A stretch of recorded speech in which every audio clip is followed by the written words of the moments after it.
This is my first video for this year, and I'd like to talk about Haiti. I know Kenya is planning to send police to Haiti to partner with the US. Now, from the research I've done about Haiti, it's a very bad decision for Kenya to send cops to US. You know, the history of Haiti is not told very much. Haiti has a very interesting history, and the history of Haiti will tell us or let us understand why Kenya should keep off. Kenya should not even partner with the US. Because the US and the West, they have played a big role in destabilizing Haiti and wrecking the economic growth of Haiti. That's why Haiti is always having chaos, always poor. Yet Haiti was the first black country in the entire world to have independence.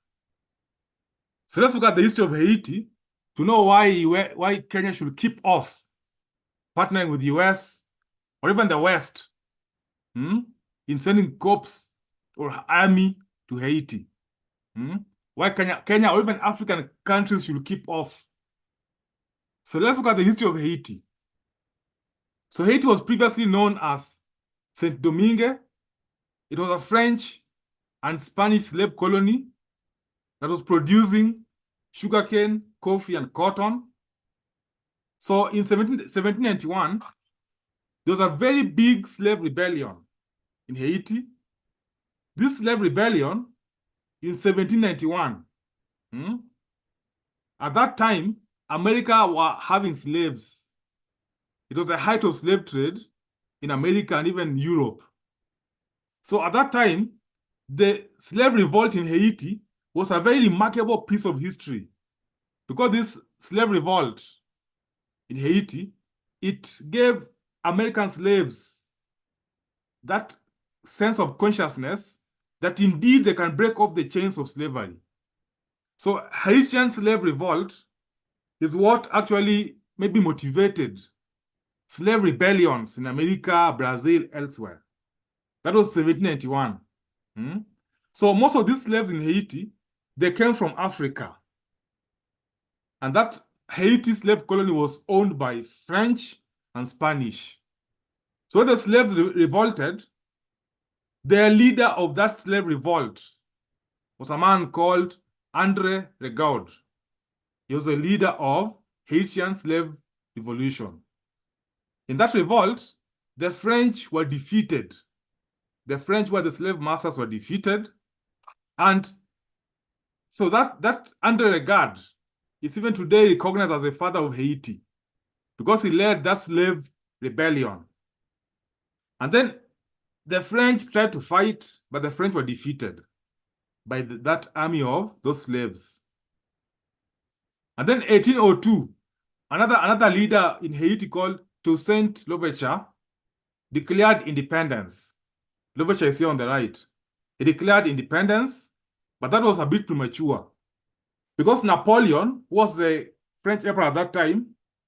Napoleon declared war on Haiti, and he sent an invasion force to reclaim back Haiti to France. But Haiti had some generals. Apart from Toussaint, there was Jean-Jacques Dessalines, there was Henry Christophe, and there was Alexandre Pétion. These were the Haiti generals who were leading the Haiti army. This Haitian army, they defeated the French and Napoleon's army, and Napoleon's army withdrew from Haiti. Imagine that. They defeated Napoleon and Napoleon's army. So 1804, finally, when the French were now defeated and they withdrew, now they declared full independence in 1804. So Haiti got independence in 1804. At a time when America, slavery was still there. So Haiti's independence actually really energized the slaves in America and even Europe. And Haiti's independence really angered America and even Europe, because Haiti was seen to be, it was able to incite other slaves in other parts of the world to rebel. So Haiti has remained a sore a serious, painful spot for the West, because it's a reminder that indeed blacks are able to defeat those West. But again, Haiti became a symbol of strength and pride for all the blacks all over the world. The black slaves then in America and Europe and even Africa. That's why a country like Kenya should see Haiti as fellow Africans. Kenya cannot partner with America. America, who are part of the cause of Haiti's problem. We shall look at that later. So Haiti got independence in 1818 or 4 after defeating French. At that time, after that independence, as a young democracy, Haiti it was a bit unstable. Of course, the West led to that instability because the West funded rebels, mostly France. So after independence, Haiti, just like many young African countries in the 1960s, Haiti also went through a period of coup d'etats as the nation struggled also to pay the reparations, because the French demanded reparations from Haiti, because the French viewed Haiti as their property. So when Haiti got independence, France demanded reparations. And here Haiti has paid up to $27 billion to France as reparations or indemnity after independence. Imagine that. That payment also led to Haiti becoming broke and economically unstable. However, in 1874,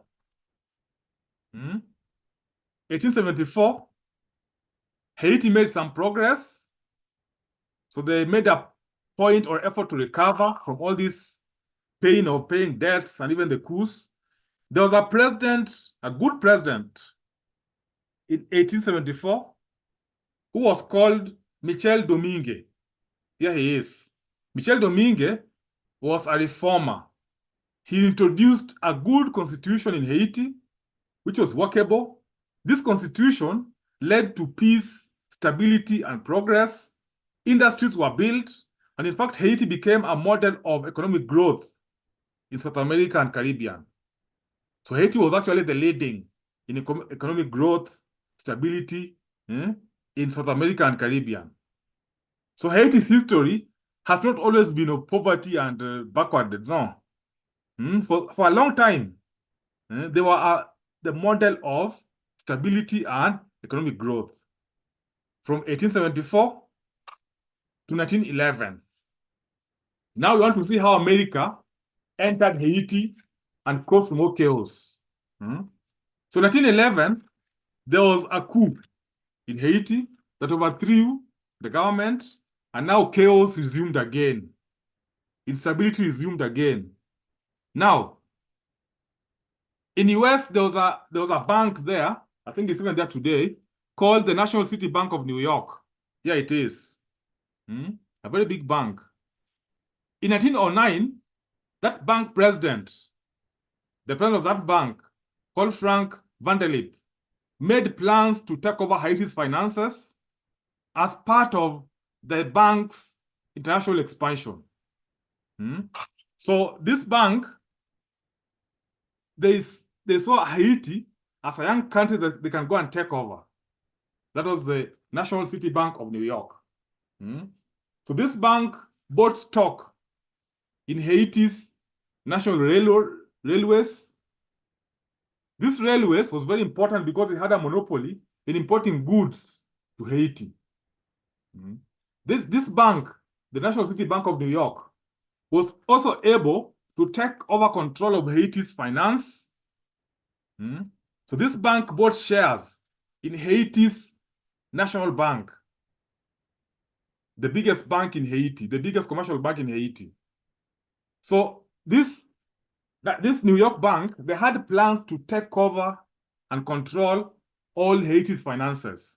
So this Haiti's National Bank was the biggest commercial bank in Haiti. So this American bank bought shares there. That was their entryway into Haiti. That's how Americans entered Haiti, by buying shares in this Haiti's National Bank. After buying shares, they were soon able to have majority shares in this bank. So in 1910, this same Frank Vanderlip, who was the president of National City Bank of New York, stated, and I quote, "In future, we'll perhaps be able to undertake the organization of Haiti's currency system." So they entered by buying shares in Haiti's National Bank, but now they had even more ambitions to control Haiti's currency.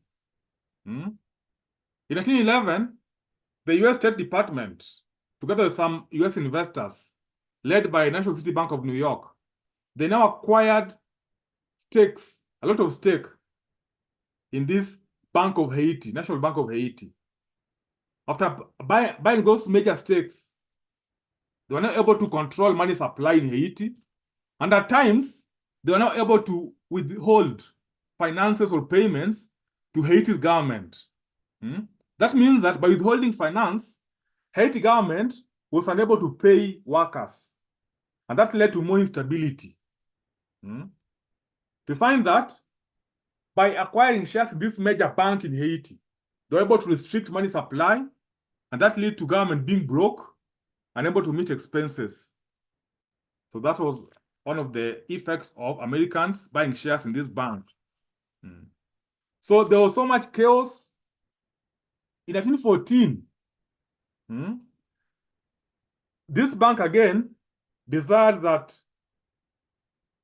this bank now advised US, this bank, bankers are very powerful. They advised US to invade Haiti.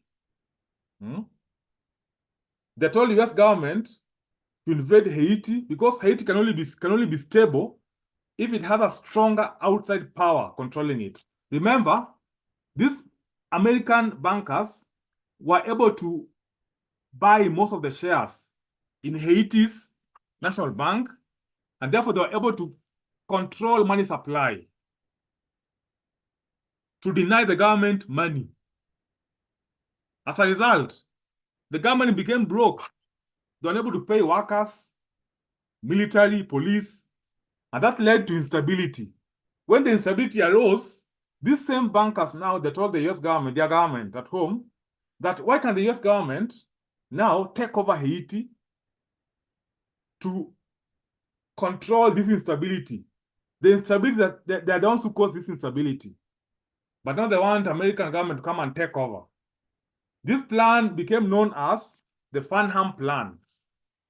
Now, at this time, with this proposal, Haiti legislators opposed this plan of Americans taking over. They opposed it completely. In 1940, so at this time, the Americans were causing chaos because they were controlling money supply. And if money supply is controlled, the government is denied money, they're unable to pay worker salary, and therefore things become expensive because money supply is restricted. So even the president became under pressure, the government became unstable. In 1914, Haiti president Michel Orested was removed in a coup. So all this instability led to a coup in 1914. Remember, the US is the one that caused all this instability by restricting money supplies.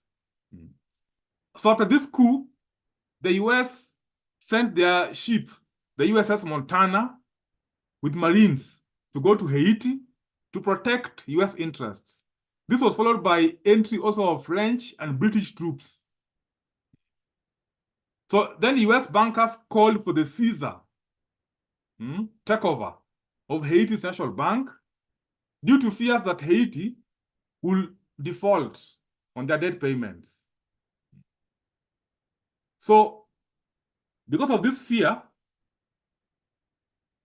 the bankers urged the US Marines, who are now in Haiti at that time, to go to the Haiti's National Bank and take over the gold reserves. So in December 7th, 1914, 8 US Marines walked into Haiti's National Bank, this one, and they took over.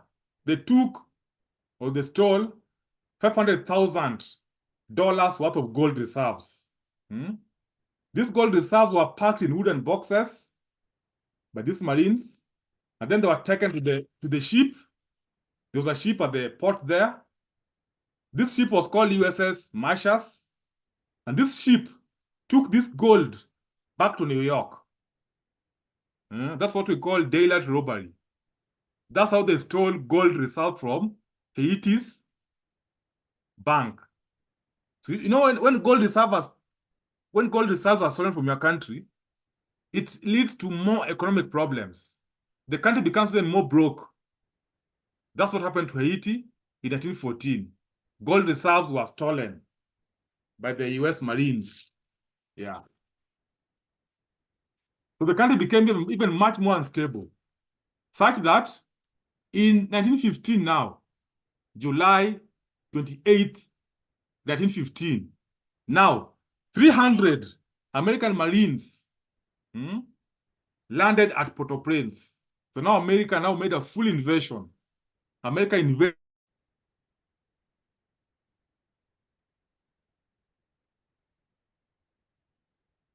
Yeah, so the US Marines took $500,000 worth of gold from Haiti's gold reserves, and they were taken back to New York.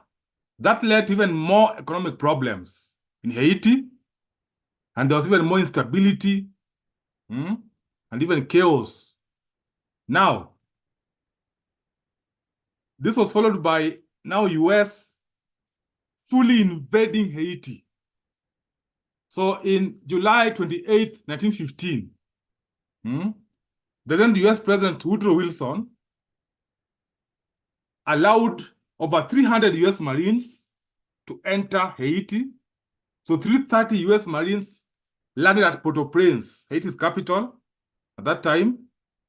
The National Bank of New York, the same bank I had mentioned before, the National City Bank of New York convinced the president to take over Haiti's politics and financial interests.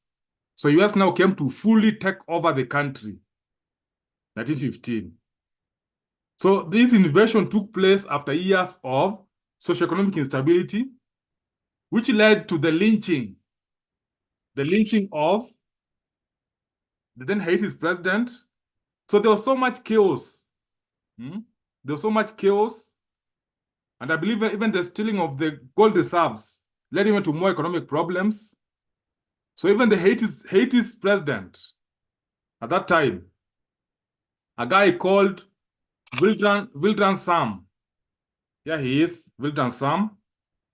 He had executed some prisoners, some political prisoners, and this really angered the Haiti citizens. So the mob arrested him and they lynched him. So things became even more unstable. And that's why even the US now came in fully. So the US invasion was followed by French and even UK. They even sent their own Marines to protect their own interests. So this National City Bank of New York, it had withheld funds from Haiti government, and also it had funded rebels to destabilize the nation. So most of this chaos, a good percentage of it was caused by Americans, especially this bank. The bank withheld funds from the government, so the government became broke. And then again, the bank funded the rebels.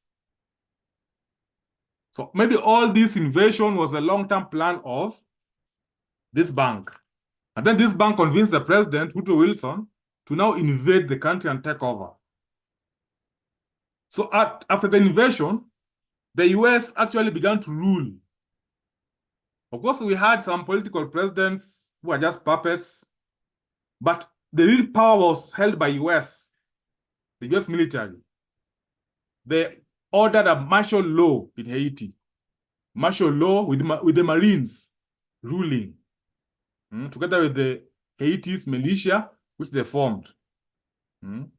So people of Haiti rebelled several times. They rebelled against this foreign occupation. But the result of this Haiti rebellion, Americans responded with very bad human rights violations. There was torture, executions, And then, during this occupation, US introduced forced labor. Haiti people are now forced to work in the farms and even to build infrastructure projects. Hmm?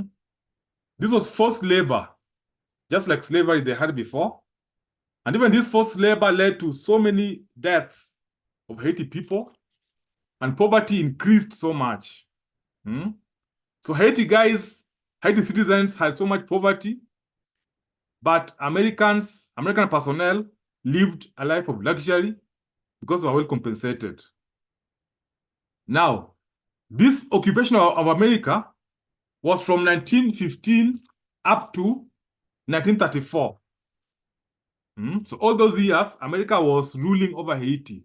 It was called an American occupation of Haiti.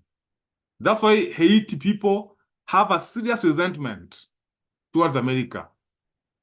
Now, in 1934, and now US had the President Franklin Roosevelt. He now ordered that America should depart from Haiti. So Haiti, now US Marine contingents left Haiti in August 15th, 1934, after all those years of occupation. So when they departed, they transferred power to the Haiti militia, which was formed by Americans. So they were just like American puppets. At the end of this occupation, Haiti had debt to America that comprised of 20% of Haiti's revenue. That was a debt owed to America, which means that even though America's left, but they still controlled the budget. An American financial advisor controlled Haiti's budget up to 1941. That's when now America fully left Haiti. So for all those years, America was controlling Haiti and ruling until 1941. Now, that time, when America left, so 90% of Haiti population were poor, very poor, and they were close to starvation levels. So there was so much poverty among Haiti people. Of course, Americans say that during the occupation, they built Port-au-Prince, they built the infrastructure, but they built all those at what cost? So many Haiti people lost their lives in the forced labor. And then, even though they built the infrastructure, but poverty increased, unemployment among Haiti people. And even up to today, Haiti people have a resentment towards America because of that period of occupation. We can call it colonialism, American colonialism of Haiti. It was a very painful time. So after that, America left. When Americans left, they left the Haiti militia, which was controlled by America. So that it was America's puppet. And then the years following that, many more presidents were elected in Haiti, who are mostly America's puppets. So America was having a strong control, even after they left, a strong control over Haiti. Now, there's one Haiti president who is very much known. He was an American puppet. His nickname was Papa Doc. Here he is. And his real name was Francis Duvalier. This Papa Doc was a medical doctor by profession. That's why he was called Papa Doc. Trained in America, the University of Michigan. That's why he learned to become a doctor. So he's a very good doctor, by the way. In 1958, he took over power. And then he began to use voodoo to bring fear on people in Haiti there. He became a tyrant, a dictator, very ruthless. He had his own militia, like private army, that butchered people who opposed him. And this guy, even though he was doing all those atrocities, but America backed him up because he ruled from 1957 up to 1971 when he passed away. So this shows that these puppets like this guy are the ones who also led to much more looting of that country, looting and economic deprivation of that country. So Papa Doc or Francis Duvalier is one of the most known Haiti leaders. He was an American puppet. So that's a brief history of Haiti. Now you can see the context why many people are not happy when America is still involved in Haiti even today. And then countries like Kenya are partnering with America without even knowing the history of what America has done to Haiti. So Haiti today, the poverty, they have never been able to catch up or to recover. That's why you see when you see Haiti, there's so much poverty, so many slums, there's no things like basic water. But you find that Haiti is also a sweatshop. Many American companies have set office there, whereby they use cheap labor. Remember, during American occupation, America introduced forced labor in Haiti. People are forced to work by force and no payment. So even today, American companies have set up shop there, especially fashion companies. They have set up shop there, sweatshops, where there's cheap labor. People are paid below minimum wage. That's why America is still fighting to have control of Haiti, so that they're able to exploit that labor there, among other things. So that's why Kenya should not partner with America. In fact, no African country should partner with America, because America has done so much bad things in Haiti, like you have seen, even occupation. So all this history is just hidden, but people are supposed to know it. So Kenya should not even send their police to Haiti. So why can't the Caribbean Economic Body, which is called CARICOM, just like our own ECOWAS here, or East Africa Community, why can now CARICOM, where Haiti belongs, in Haiti, Jamaica, all those countries, why can't I be the one now to seek funding from UN to now go and help Haiti to stabilize, instead of America taking forefront and using countries like Kenya? So this CARICOM, which is a Caribbean Countries Organization, is the one that should go there. Just like you see when there was issues in Niger, ECOWAS was involved. So even here, why must Kenya be involved there, or Africa? So Kenya should keep off these things. America has done so much damage to Haiti. This history of Haiti is very remarkable, but also very tragic, especially what the West has done to Haiti. This country has never had a breathing space since they got independence. They only had some brief period where they stabilized very well, and they were a role model South American and Caribbean countries. But after that, America came in, occupied it. France demanded reparations, 27 billion. Haiti gold reserves were stolen. So now it's just like a sweatshop where the West use cheap labor. So that's a brief story of Haiti. And I hope you can see the reason why people are against America. I think there's no other country in the world where America has done what it has done, like Haiti. It's a very, very bad experience. So let me see your comment in the comment section. It has taken me about 2 months to have time to make a video, but I think Haiti issue is very serious. And most of us are not even aware about Haiti's history. Haiti is supposed to be a leader among Black countries. They were the first Black country to get independence in 1791 there, imagine. When America itself was still a very young country. So that's my video for today. Let me see your comment in the comment section. Otherwise, have a nice day.